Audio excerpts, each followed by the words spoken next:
Today, thousands of Venezuelans will be asking themselves if this is the day they leave their homes behind in order to survive.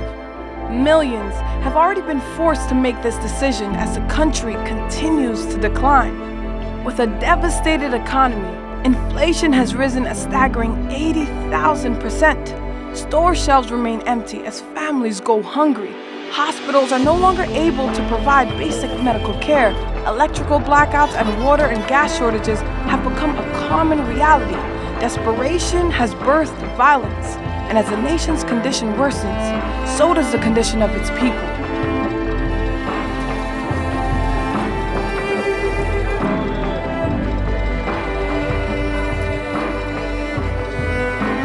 Yet so many remain resilient. This resilience is fueled by hope, and the Colombian Church is working together to keep this hope alive.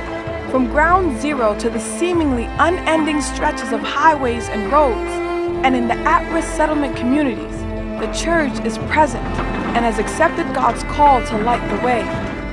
Each day, the border town of Cúcuta, Colombia, sees thousands of Venezuelan refugees make the crossing into Colombia.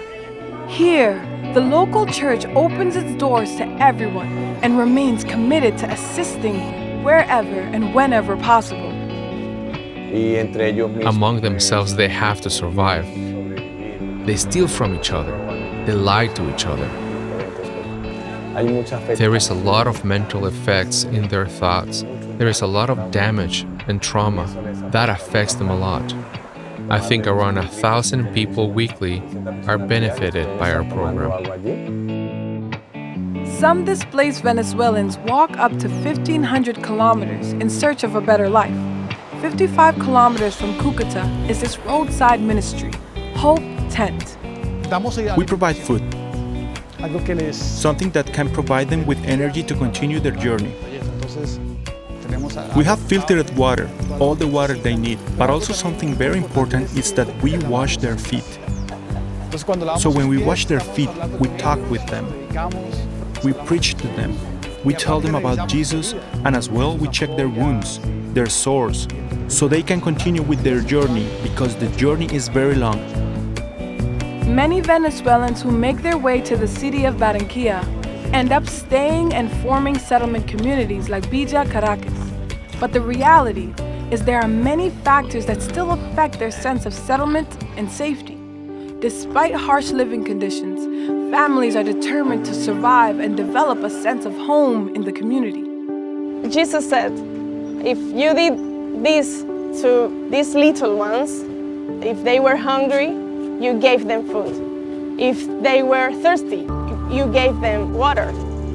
Now it's happening. This is the chance to help.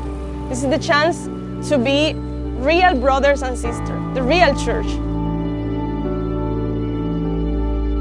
This Christmas season, we're coming together as a church family to support the work of the Colombian Church. We're raising funds to support the feeding programs, medical care services, children's education, and trauma counseling.